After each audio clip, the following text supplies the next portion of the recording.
Welcome home to USA Global TV and Radio, a place where dreams take flight, with authentic storytelling, diverse perspectives and meaningful conversations, where global stories unite and bridges are built beyond all borders. Discover world-class education, entertainment, hope and inspiration.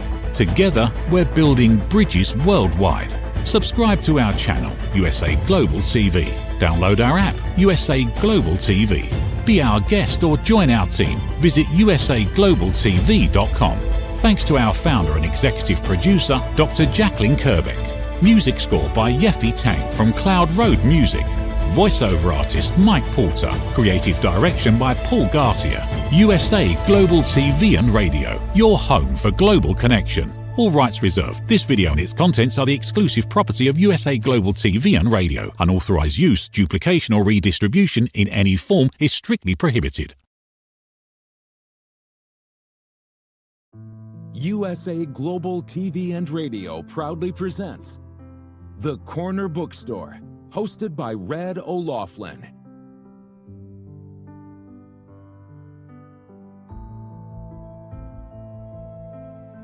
Step into a world where every story inspires. These pages come to life through the voices of authors from around the globe. Written by our global community of TV show hosts and best-selling authors, these works span genres, generations, and geographies, united by the power of storytelling. Discover your next favorite book and meet the minds behind the work.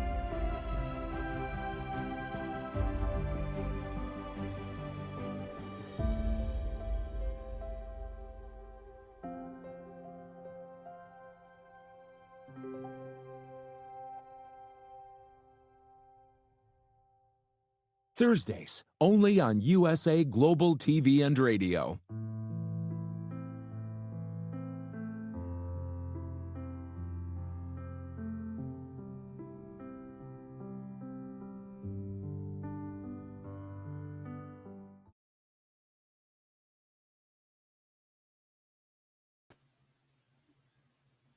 Howdy all, Red O'Loughlin here. When I'm not hosting TV shows, I'm a researcher. I research the human body at the cellular level, chemically speaking. I look for cause and effect relationships. Treat a cause, fix a problem. Treat symptoms, and you'll always be treating symptoms. That's what I write about. That's what I speak about. I'm an author of half a dozen or more books. I publish books for people, almost 50 books now for other authors. And I host 3 TV shows every Thursday, and this is the first of 3. The Corner Bookstore is one that's very dear to me because I am an author, also a writer. I have over 1,000 original content articles I published already on LinkedIn, about 1,500 on my website. So that I think is a reasonable introduction to me. But now the star of our show today is Dr. Sangita Swechcha. I forget to ask her how she pronounced her last name, so we'll find that out here in just a moment. Doctor, please join us. Hello. Okay, I'm sorry. I was so concentrated on learning how to pronounce your first name, I forgot to ask you how you pronounce your last name. My first name pronounced as Sangita, and the Swechcha is not my last name. It's like pen name together. So that's the pen name. I write as Sangita Swechcha as my pen name. Okay, fantastic. Pronounced as Swechcha. Okay, and you're from Nepal, is that correct? Yeah. And you're broadcasting today from the United Kingdom. Yeah, okay. I'm based in England these days. Well, you are probably one of the first. I don't think I've ever talked to anybody else from Nepal, so you're the first. Oh wow! I'm looking forward to. I'm looking forward to get some insights there. Okay, so why don't we start out a little bit about you? When did you find out you had a little bit of skill or talent for writing? It was in my school days. Like I was still in school. I used to write poetries like as when I was a teenager, around 13, 14, maybe, or maybe like I used to write even before that. And so you started writing, and then at some point in time you decide, I need to put this in a book, or somebody suggested to you. Tell us that story. Sorry? Why did you become an author? Why did you write books? Oh, It was writing has always been my passion since childhood. Like I used to write poetry, and when and I used to write lots of poetries earlier, and it used to get published in my school magazines, and later on in the college magazine, I was also the editor for in my college. So where I used to compile others' articles or the poetries, stories, and where my stories and articles used to get published as well. And when I finished my college, I finished my college from St. James College in Kathmandu, and I was in a break, and I started. I was in a break, and I was thinking like. Since I was in a free time, I started writing stories, so which later became a novel. So when my first novel was published, I was 18, and the novel got I got very good reaction from the media, from the reviewers, and it was into and like many people reviewed on the media as well. So I've been quite lucky in a sense, like I got exposure as an author in a quite young age. Okay, so you uh, started writing, and the book came along. You're still a late teenager. How long did it take you to write that book? It was less than a year actually, because as soon as my college finishes, like I was on holidays and I was not doing anything else, so I just started focusing on developing the story into a novel, as my dad suggested. Like when I was writing a story, I was thinking to publish it in a magazine, local magazine, but it just became longer and longer. And then when I spoke to my dad, and my dad said like, I can turn that into a novel as well. And of course, the novel I wrote, the first novel I wrote was in Nepali. The novel was it's about the female tolerance of pain and suffering, love and sacrifice. It also highlights the issue of women trafficking in Nepal. It is estimated that still at this time, like around 5 to 10,000 women and girls are trafficked in India for forced prostitution from Nepal. So even in that time, it was still the similar kind of stats. So trafficking was not new to Nepal, but I highlighted that issue in my novel. I was still teenager. I still wonder like how I could capture that issue into the novel, but it became since it was on social issues, and it got a very good response. This novel has recently also been republished last year, and with the names called Setu Singdo. And currently, I'm translating this in English as well, in the name Washed Vermilion. So vermilion is called sindoor. This is the traditional vermilion, which is red and orange, which is a cosmetic powders usually worn by married women in Hindu communities, along with the part of their hairline. The sindoor is a visual marker of the marital status of women, and ceasing to wear it usually impulses womanhood. So this is basically uh, around this theme. The story is on this theme. Now, as a writer and then as an author, how did that help you with your dissertation as you're getting through your upper degrees? Of course, like I was quite I became confident when I found like myself writing and getting expert. Actually, it was not just reviewing of my novel at the time, because I got some offers from some of the leading media in newspaper media to write as a columnist. So that gave me the opportunity to be writing regularly, and not just in the newspaper. I started writing in different magazines as well, and I started working in a magazine. So as a freelance journalist, my career started in around 18, 19 years old, and that led to again like landed me a job as well when I was just 20. Like I started working in an NGO, one of the leading NGO in Nepal, as the assistant editor. So writing skills has helped me to land a job, to land into the freelance working as a freelance journalist as well. Okay, most of us as authors always hate the editing part. It's one of those things that's absolutely mandatory, and especially if you're writing a novel where you have characters and locations and times. Tell us about your first experience with editing, and how has that evolved over time? Oh, That's, yeah, I can understand that. Like when you write, like you feel like it's okay. Now, like in this age, like I can understand the importance of editing. But well, uh, during my teenage, like I didn't have that much of understanding. Of course, I wrote the novel. My dad had read the novel once. He's not a writer, but he's a good critic, I must say now. So he read the chapters, and then like before getting it published, like he suggested a couple of changes and linking the chapters, and some of some criticisms as well. And during that time, like I felt a little bit hurt, and of course, like I need to rework on that. I did listen to him as well, so I'm very much thankful. It was not just the feedback my dad gave. Actually, that time, like I had no idea of publishing as well. So my dad helped me publish the book, and without his support and without his vision, like I wouldn't have been an author in that age. I really appreciate his support to me. We have a lot of authors on the show that give up so much credit to the editors because it helps them write better because they didn't understand something well or they were had too many Yeah. words in or it doesn't matter what the individual issue was. It was brought to their attention and all of a sudden, yeah, I can make that change. And so the editing of your first book took how long and how long has the editing of your last book taken? Not really, actually. Like my dad gave some feedback, and like there were one language editor, so who edited a bit of the language, who happened to be my teacher, Nepali teacher as well. So it didn't take long. Like it was like around 1 month or so. Like I had to revise the book,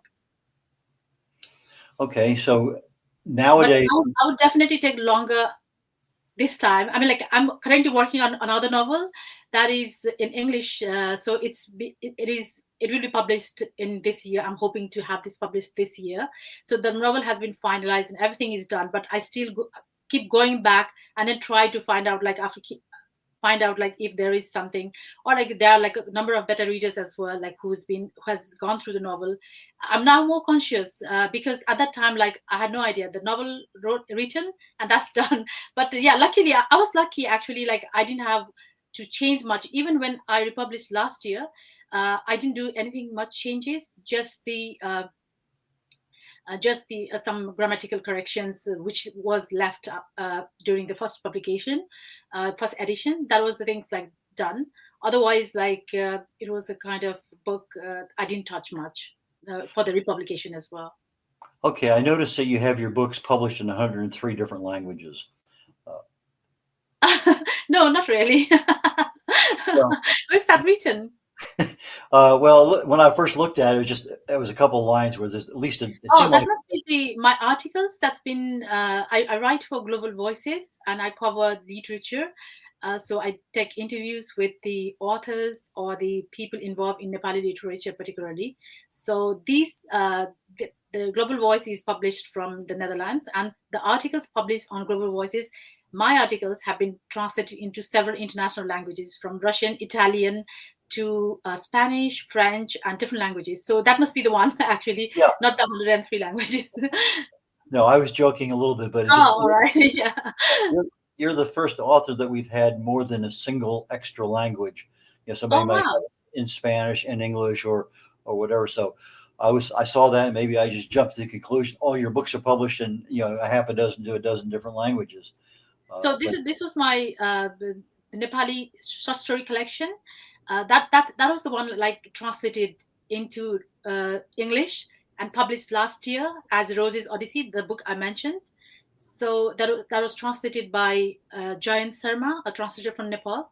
He did a quite good job, I would say, and I'm very much thankful to Jayant as well for bringing Nepali my Nepali short story collection into English. So yeah, I'm getting very good responses from the different readers. okay, so you write in Nepali and you write in English. Or any other languages that you fluently write in? No, no, I don't have writing skills. I do understand Hindi, Urdu, Punjabi, and try to manage a couple of words speaking, but I can't write. Yeah, I can speak a little bit of Newari as well, my own native language. Okay, so when you have the novel written in Nepali, you have somebody obviously who's very well versed in that language your dad or some other people that help edit it. Now, when it's translated to English, not all translations come literally from, this language, Spanish to English or German to French, or, what translates is not always what's in your head, that what you meant by those words. So we have idioms, we have other little Yeah, nuances. I completely resonate with what you said. I think what I try to do this with my book is I completely trusted my translator, Jacalyn Sharma, actually, I must say, because I didn't go line by line translation. He may have done that, but I did. When I checked the stories, reading and revising, I read the book. I'm sorry, I read the chapter, each stories, and tried to feel it, like whether it's being portrayed as the story in Nepali or not, rather than line by line translation, whether it Okay. has captured the translation of my entire story. Yeah, I must say, like, he's done it's justified, and he's done a very great job for me. Okay, in your book, Rose's Odyssey, was that Yeah, first written in Nepali or was that first written in English? it was first written in English as Gulaf Sangako Prem, that was published in Nepal. And this one, Rose's Odyssey, was translated by Jacalyn Sharma, and that's been published in the UK. Okay, and you've had a lot of book signings for that here recently, I understand. Yeah, I must say, about a little bit about the book as well. Rose's Odyssey. This is the short story collection, which has the 20 short stories written at the backdrop of Australia, Nepal, and United Kingdom. The Rose's Odyssey, the short story collection, captures the theme of economic and psychological hardships of men and women, also the uncertainty of future. It also captures the struggles of identity, relationship of minority status, and also like quest of existence. I would say there are stories that has the deep connection to the past, and also there are some stories have not just the women's perspective, but I've written it from the male perspective as well. In this sense, I would say the stories covers the diverse social issues on social classes, settings, and characters. Do you see much difference in the culture? I mean, obviously there's differences, but do you see a lot of difference in the cultures from where you come from in the Nepal, Australia, and United Kingdom? Oh yeah, definitely. Like when I was in Australia, it was a kind of cultural shock for me. I was quite young that time, like around in my early 20s. So I tried to capture some stories from there when I was studying there. So some stories are from Australia, some stories when I later on moved to UK. So the stories are mainly the Nepali characters in the diaspora, but of course, like the different people and the culture the person meets or have the association with.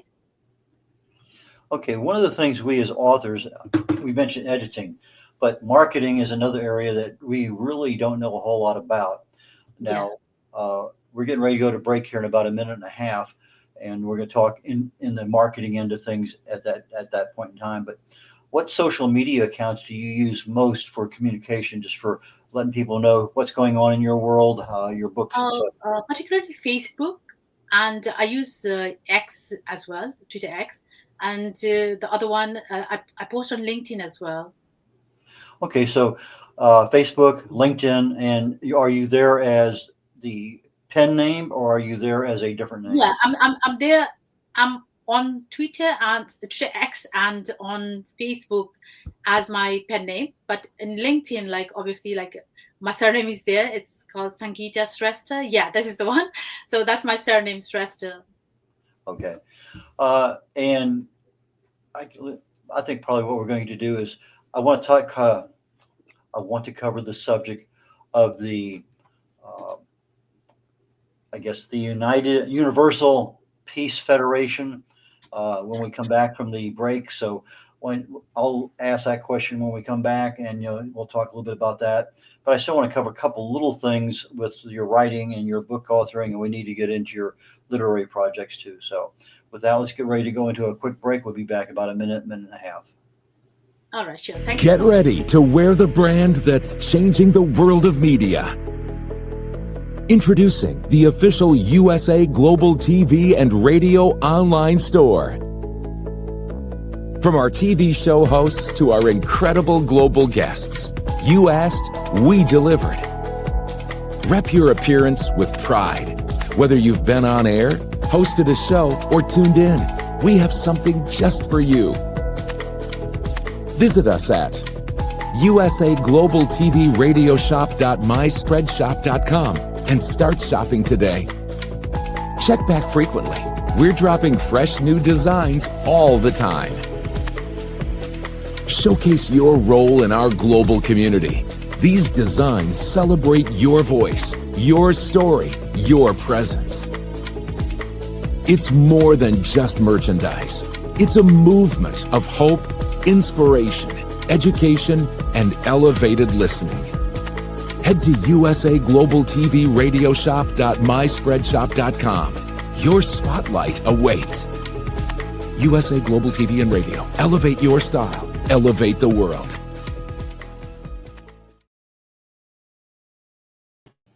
Howdy again, y'all. Red O'Loughlin here. We're on the Corner Bookstore on the USA Global TV and Radio Network.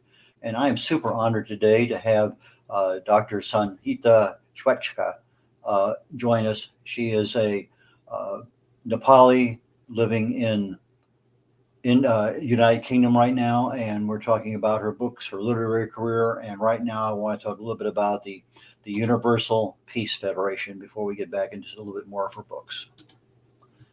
So tell us about the UPF. UPF, the full name is Universal Peace Federation. You may have heard. Universal Peace Federation is many countries in the world. Universal Peace Federation, when I was involved, I went at the Universal Peace Federation as part of presenting my work, which I used to work as a communication professional at the International Development Organization, working in the women and the gender issues. So while I went there, I presented my work, and when they came to know about my work and also like my professional background, like communicating research, communicating about the different kind of social issues in several issues and several media and all. So having all this background and like going through everything, maybe like it was kind of a surprising thing for me. Like I was awarded Ambassador for Peace for my contribution in communication, development communication sector. So it was in December 2023, I was awarded the Ambassador for Peace at the Universal Peace Federation headquarters in London. And after that, once I became Ambassador for Peace, it was kind of a responsibility. So I started going and also like speaking about peace and like in attending several activities and events Universal Peace Federation runs. And also I was part of the monthly women's group meeting where women meet and then try to solve different kind of women's issues.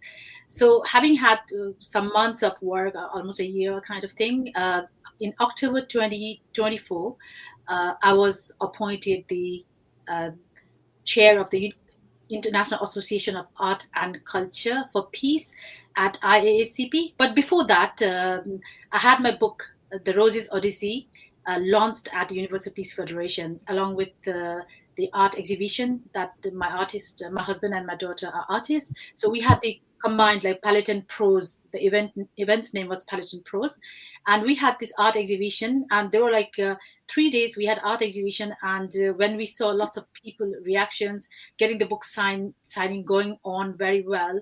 So the Universal Peace Federation had given me opportunity for more events, and then like there were like a series of book signings there. So that led to this several book signings in other organizations. I was invited as well from Nepali diaspora organization, literary organizations, as well as different international organizations where I worked and where I'm associated with. So I've been very fortunate in terms of getting my books out, also like getting it promoted in various key venues in the UK. And I was involved in this way with the Universal Peace Federation. And in October 2024, I was appointed as the chair of International Association of Art and Culture for Peace, that is called IAACP. Basically, IAACP is the International Association of Art and Culture for Peace, is a global network of leaders in the fields related to the arts and culture, including performing arts, literary arts, fine arts, music, film, and dance. So, as we know, like artists are known for their creativity, visionary ideas, and capacity to inspire others. And we know that artists bring people together and lead our hearts and minds to reflect on the possibilities of a better world. So we try to encourage artists. We invite them as a speaker, as the speaker, or share their journey of artistic journey as well. So in our last event, there were like many authors and poets. They had recited peace related poems, and there were also like song and music played at the same time. Like last week also we had another event held by Universal Peace Federation as the IACP event, where many individuals involved in art and culture had given the like presentations, and including the media and peace. They were talking about media and peace, also like peace songs, like how they were developed, how like people, artists are helping in this sector. And we also had uh, a musician and composer, IACP key person, giving like how he was involved in the IACP. So this is basically like, this is just the start for me. Like this is the second event in this series. So there is another one I'm planning for me, along with other members at the UPF, planning for another event at Universal Peace Federation in November, December. So where we will be inviting, like it could be authors. Some authors can join, like if not physically present, like they can join as well. So if from this platform, if I would say like authors, if not they are present in the UK, please contact me, and I would love to hear more about the authors, their writing journey. They could share their how they have been writing, and what they have written. So it would be a very good platform. And I have also invited Dr. Jacalyn to be the speaker. So if he manages her time next time, so we'd love to have her. And at the same time, like also Raid, like I know like you have written so many books, like you could be one of the speaker in our event. Like you may join online as well, and it would be encouraging for other authors, like sharing your journey.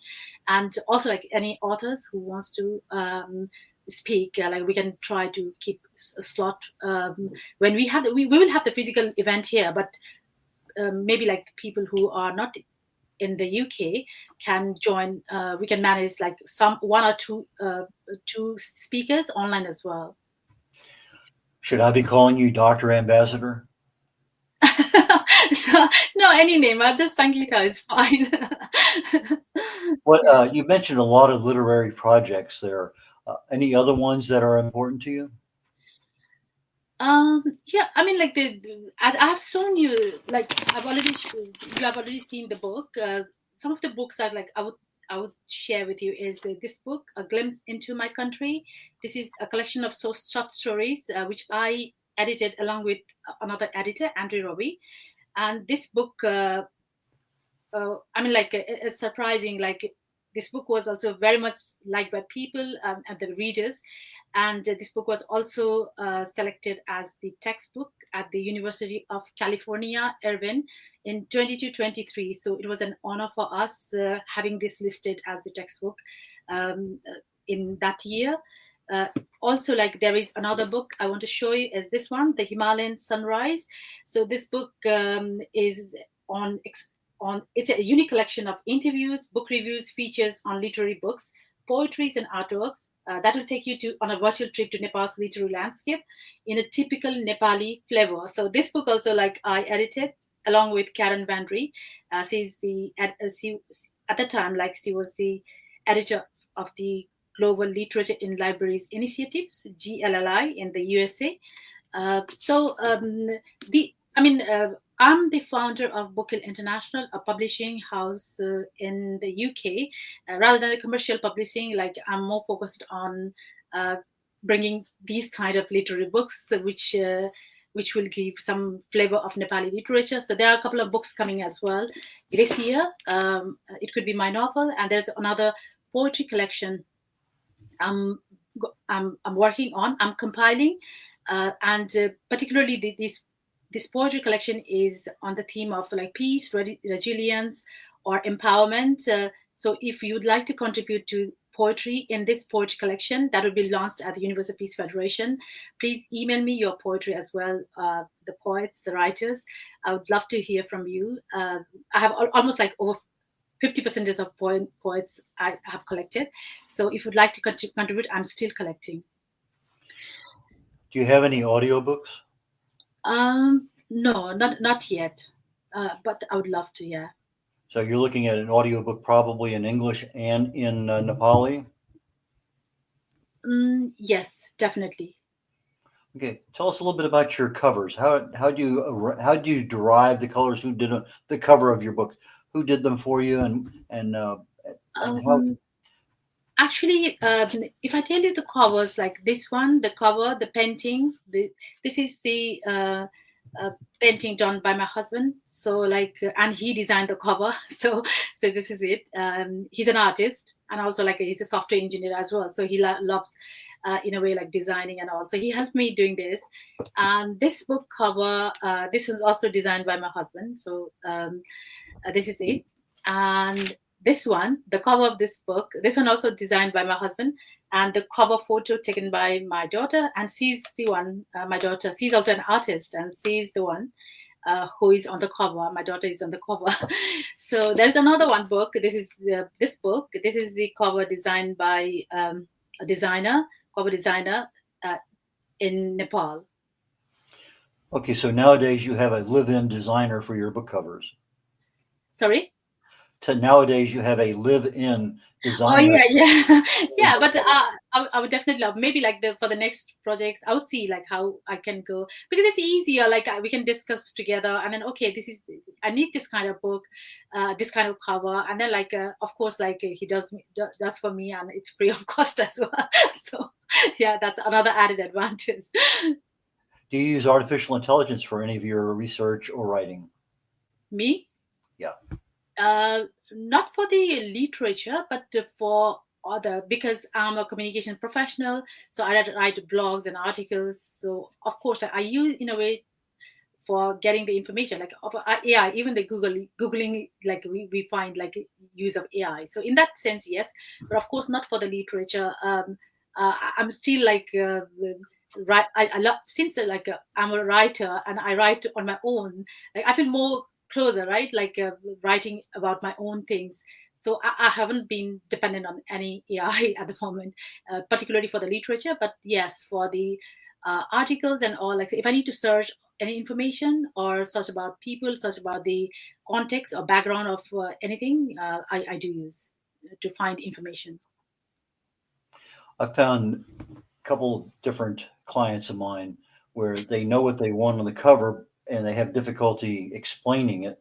And I take their information, I send it into AI, I get 5 different covers generated. Oh, I'm not yet in that way. Like I still prefer to use my own ideas and then like discuss with my husband Yeah. or my daughter or my friends. Like yeah, or the editor who's been associated. This cover, the cover of this book, like another editor was Andrew Roby. She's a French editor, very good friend of mine. So she chose this cover actually. That was from one of the free pictures we downloaded from online we have received.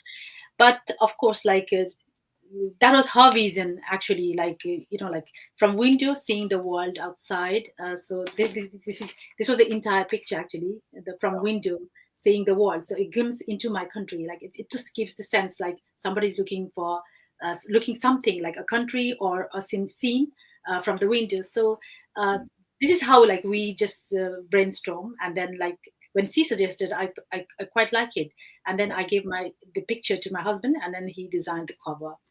Yeah. Well, my clients, I gave them something, 5 different views of what they thought they wanted, and then they could, add this, take this away, change it. Anyway, so it let them really hone in on what they wanted. I had a couple of different covers made based on their tweaks. They chose one and they were super happy. So we Oh think of yeah, of AI. course. Like yeah, that would be easier. I think like now like the technology is even more advancing. Like I may try those ones as well, but Yeah. at the moment, but the four books which I published recently in the past 2 3 years, I haven't been using AI. But maybe in the future, like I might see the options and opportunities. Yeah. Well, with the AI, most of us think it's writing, but there's a lot of AI that's just, visually, the artwork Yeah, that I mean, goes. like that would be a very good idea, actually. Yeah. Yeah, I may try. I must try then. Like it looks like you're encouraging me to do that.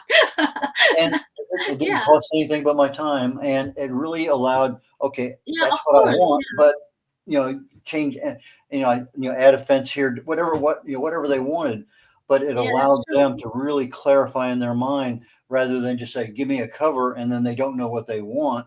Exactly. And Yeah, so I think that completely. AI I does have completely a agree with lot of you. value in that Yeah. area.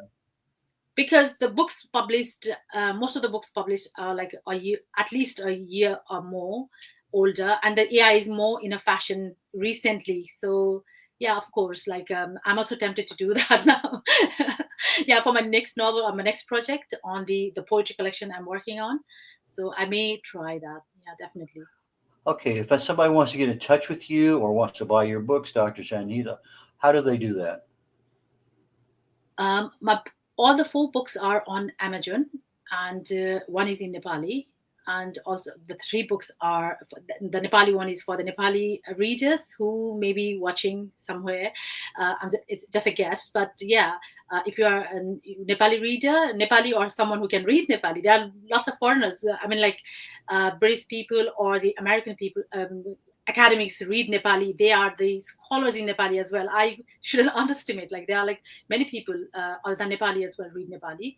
So if someone is can read in Nepali, then my book Seta Sudha is in the Amazon as well, and all the rest of the English book are on Amazon. So if you search my name on Amazon, putting my name Sangita Swechcha, and it just comes up, or you can click the link given by Red now. I think it's been shared, right? So going into the link or a link, you can find me, and I've got my website as well. It's not, I haven't have this up to date. I'm in a process of doing this in a couple of weeks time. Like I'm gonna do it. Yeah. Well, Doctor, I really appreciate your time today. I have never had an individual, a person from Nepal on before, so that's the first. I really appreciated the insights that you gave us there, and so thank you so very much. And I look forward to our next conversation. Oh, definitely. I mean, when I'm like, I've got like a couple of books coming out, so I would definitely come to you. And then, like, if any suggestions you have, maybe, or like, as Reid, as I said, like, if you want to contribute, if you would like to contribute in the IACP event, it's a very good platform. It's not just in terms of like, it's associated with a very big organization in the world, but as a as someone like who is already in the media, and you can spread the the messages, and also like the work you have been doing, so amazing work, so let people other people know even more. And yeah, I would definitely want to invite you as well at some point. I would be in touch with you. Thank you so very much. Yeah, I really appreciate that. yeah, Again, thank Dr. Sanhita, I really appreciate your time today, and I look forward to our next conversation. Yeah, thank you so much for giving me this opportunity. As you said, like I'm the first Nepali to be speaking in this show. It's my honor, and at the same time, like it's honor from the Nepali community as well, because I hope that other Nepali, there are like many hundreds of good writers in Nepal. So I hope like you will be giving opportunity to them as well. I can maybe suggest some at the point in some time later on as well. Like there are very good award-winning authors, like, and also like there are some authors like who's been writing in English, and the books are published around, I mean, like published and distributed around the world as well. So yeah, definitely help us bring not just me, but the other Nepali writers, and at the same time like bringing Nepali literature at the forefront as well. This is at the bit at the shadow at the moment. So please help us grow the Nepali literature. Well, the program is going to close very shortly. Yeah, sure, My next definitely. show is called The Wise Ones. It's going to be here in about 20 minutes. And then immediately following that one is Talking Heads, and I'll be covering Longevity Secrets Updated Part 2. Take care, y'all, and we'll catch you next week. Brett O'Loughlin out. USA Global TV and Radio, home of the YouTube Silver Creator Award, proudly presents Just the Thing for Your Ring, introducing the patented Ring Thing. Your premium personal ring holder to keep your ring safe, nearby, and avoid loss. The Ring Thing just got smarter. Add your logo and an NFC tag that opens to your website with one tap. Waterproof, inner padding, and now a forever business card.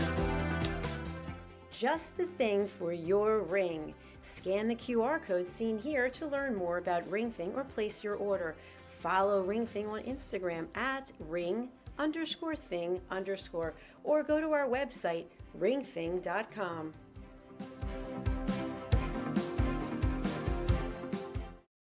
In a world that moves fast, there's strength in the woman who moves with grace.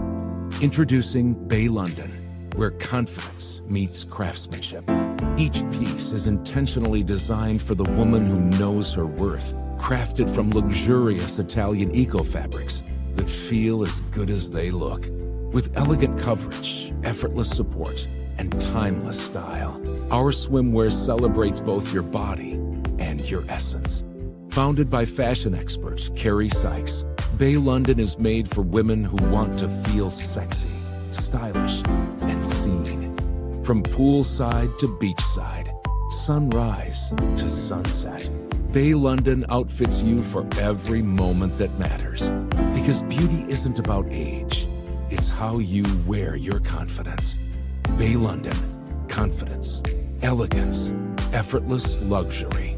Visit baylondon.com. Act now for your exclusive friends and family discount of $35. Scan the QR code. Bay London, where confidence meets craftsmanship. Proud sponsor of USA Global TV and Radio. Thank you, viewers and listeners of USA Global TV and Radio, for joining us today. We're honored to have your time and attention as part of our global community. At USA Global TV and Radio, we believe in the power of authentic conversations, meaningful connections, and creating a world of possibilities together. Want to be part of something bigger? Join our team of elevated listeners at usaglobaltv.com, a space where your voice matters and your ability to listen transforms relationships. Stay connected with us across all our platforms for thought-provoking discussions, expert insights, and empowering stories. Subscribe to our channels at youtube.com/c/USAGlobalTV. Follow us on social media and explore the endless opportunities we're creating for growth, learning, and inspiration. Together, we're not just broadcasting, we're building bridges and changing lives one conversation at a time. For inquiries, contact us at info@usaglobaltv.com. Music by Johnny Dies. Produced by Executive Producer and Director Dr. Jacalyn Kerbeck. Voiceover by Mike Porter. Creative Direction by Paul Garcia. All rights reserved. Copyright 2025. Visit usaglobaltv.com to view our full terms and conditions.